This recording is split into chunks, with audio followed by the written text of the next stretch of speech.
On June 2nd, PSA stopped taking your cheap cards. Value, Value Bulk, Value Plus, Value Max, all four tiers closed. The four cheapest ways to get a card into a PSA slab are now gone, at least for the time being. The reason that they gave is a backlog. 10 million cards are sitting in the queue, moving nowhere. They want to get it down to 5 million, and they think that it's going to take about 4 months. Most of the hobby is going to read this as PSA failing, that they're overwhelmed, that they're buckling under demand. And on the surface, that's exactly what it looks like. Today, I want to give you a different lens. By the end of this podcast, you're going to know a lot more about not only PSA, what's happened in the past with PSA and how that translates to what's going on right now, but also what monetary systems actually look like. Because what PSA just did is not a customer service problem. It's more like a monetary policy. PSA acted like a federal bank. And once you see that way, you're going to stop asking, when is my bulk submission going to reopen? And you're going to start asking the better question.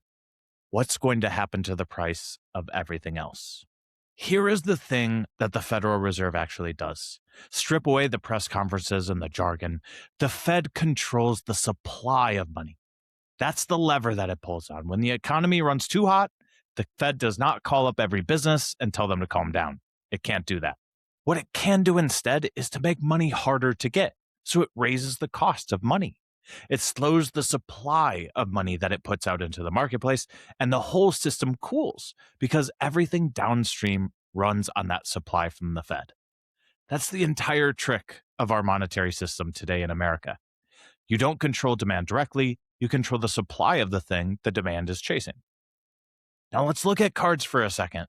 What PSA controls. We know PSA doesn't make cards. PSA doesn't even set the price of a Messi rookie or a Jordan Fleer. What PSA controls is the supply of the grade, the slab, the population, the label that turns a piece of cardboard into a recognized liquid comparable asset. The grade is therefore the money of this hobby. And that's really important to remember. The grade is the money of the hobby. It's the unit that makes a card bankable and to have people trust in its value. A raw card, on the other hand, is a private belief about that condition, but a graded card is a public tradable fact. PSA mints that fact. They're the printing press for the only currency that matters in our card hobby. So when PSA pauses the value tiers, you have to read this for what it is. They're not lowering demand, but they're going to lower supply, especially in the cheapest of the grades.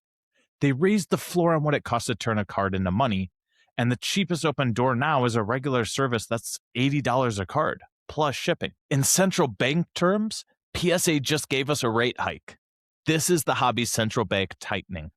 Here is where the analogy is going to get a little bit sharper and a little bit more uncomfortable. The Fed has what's called a dual mandate. There's two jobs that the Fed has technically.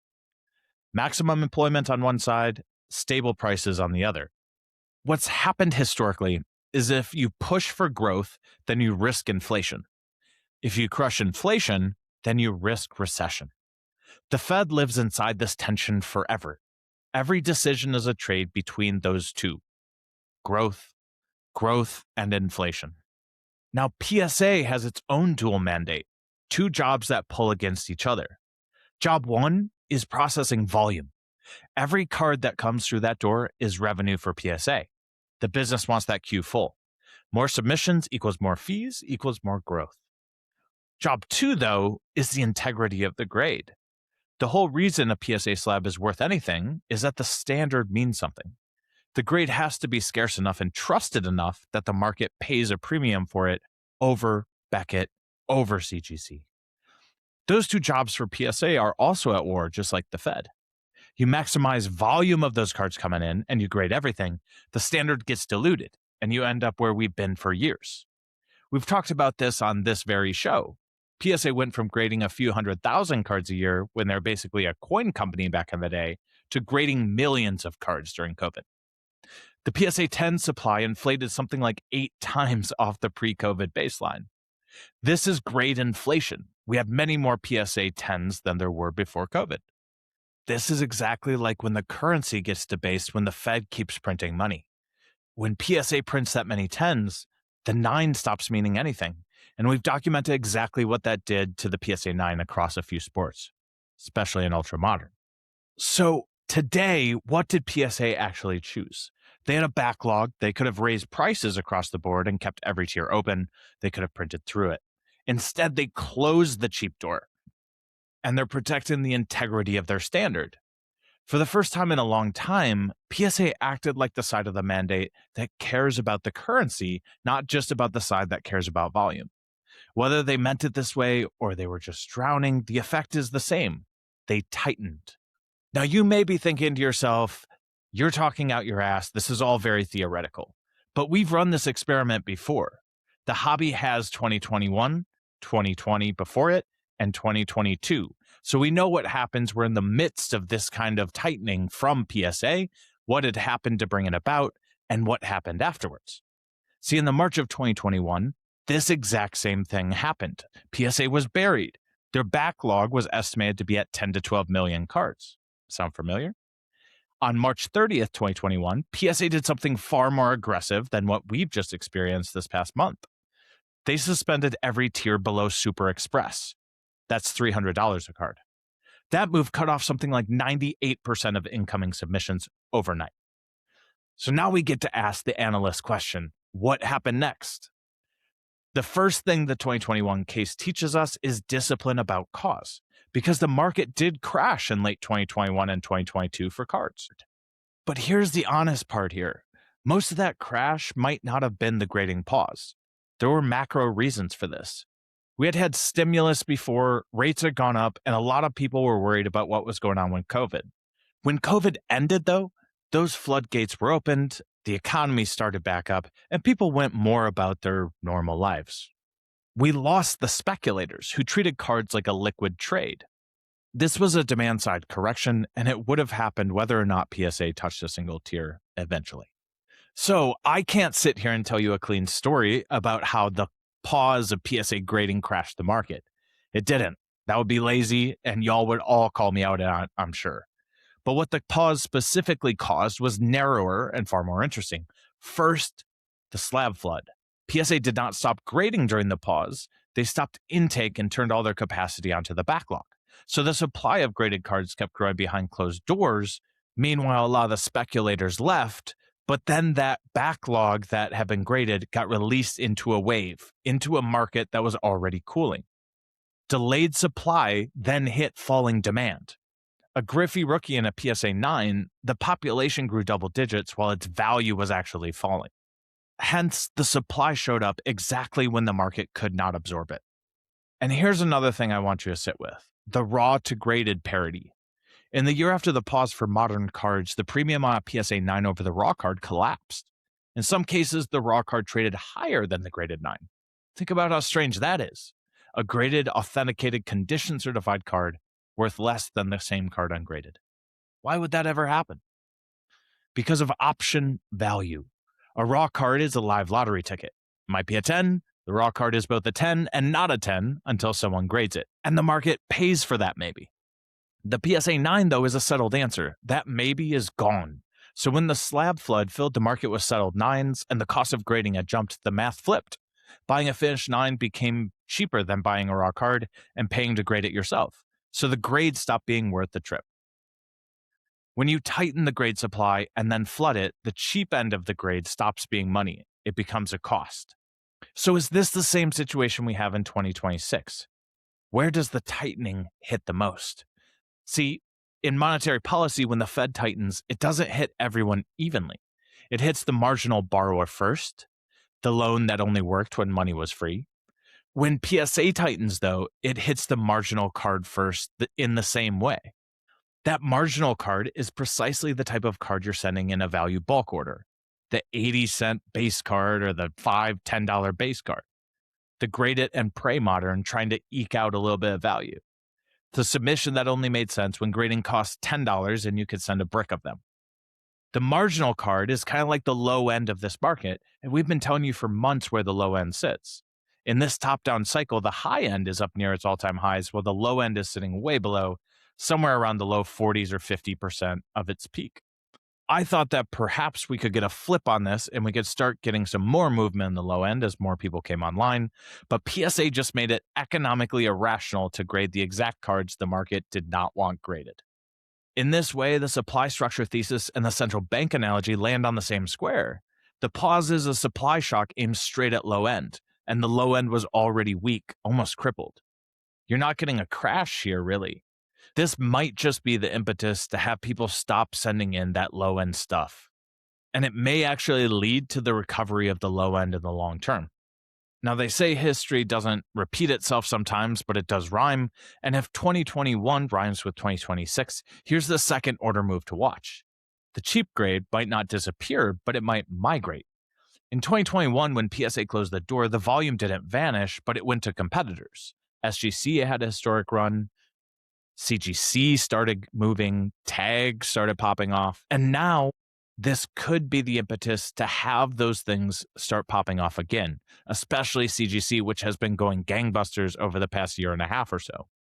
Even though PSA bought SGC and bought Beckett through the holding company Collectors Universe, the rivals have still grown up in that CGC and tag.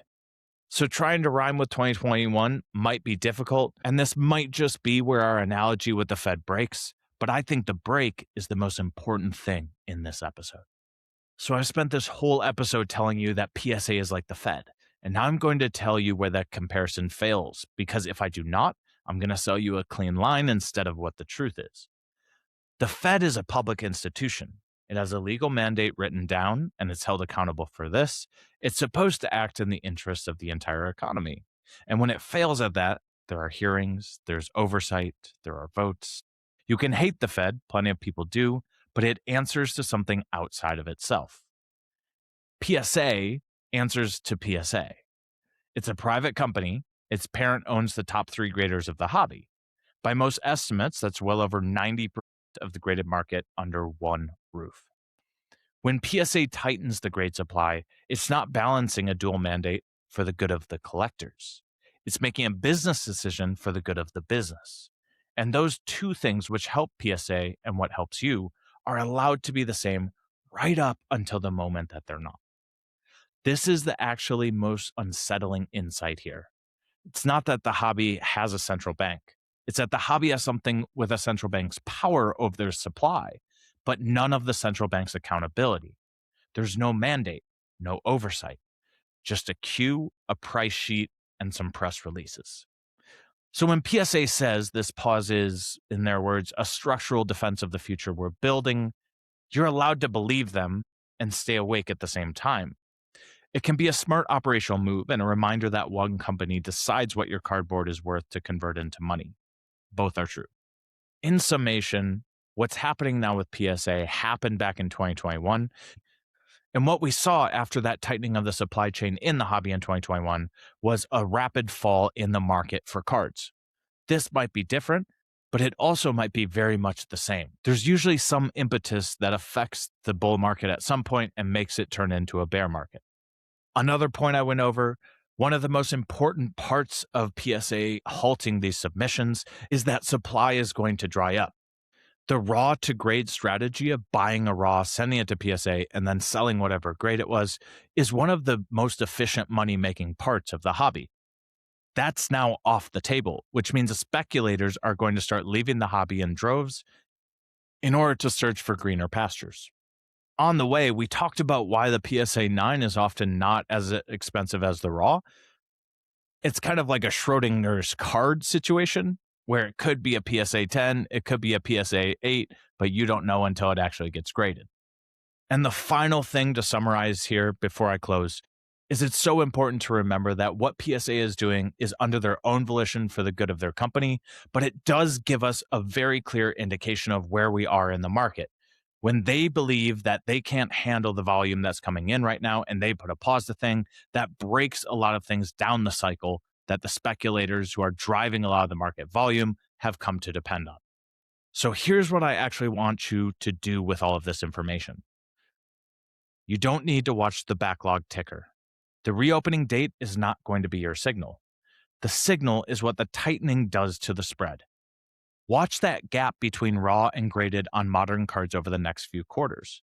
If 2021 rhymes, the cheap grade weakens first, and the floor on what's worth grading at all moves up for good. It kind of has to, with $80 being the cheapest it can be to grade. Nobody's going to be sending those marginal cards. Yeah. The whole lesson of that last tightening cycle is that an $80 grade on a card that might be a 9 is a coin flip you lose a lot of the time. So you can only grade the cards where the 10 carries the cost and the profit for you. Sell the rest raw and keep the option value for the buyer who wants to do that lottery ticket. And as always, keep informed of what market you're actually in. Not one where scarcity is discovered, but one where scarcity is decided by a company named PSA. That doesn't make it a bad market per se, but it makes it a market you have to read with your eyes open. As always, I'm always going to suggest you have as many tools as possible in your tool belt to know both where we are in market cycles and to know analysis for different cards about which ones are overvalued or undervalued by the MLD framework. For more on this kind of information, sign up to my comps newsletter, which is free, and check out my other stuff on slabnomics.com where you can find that sign up. Remember, the Fed controls the money, PSA controls the grade. And the difference is that the Fed has to explain itself. PSA just has to send an email. As always, thanks so much for listening to Slabnomics. Keep building, and I will talk to you later.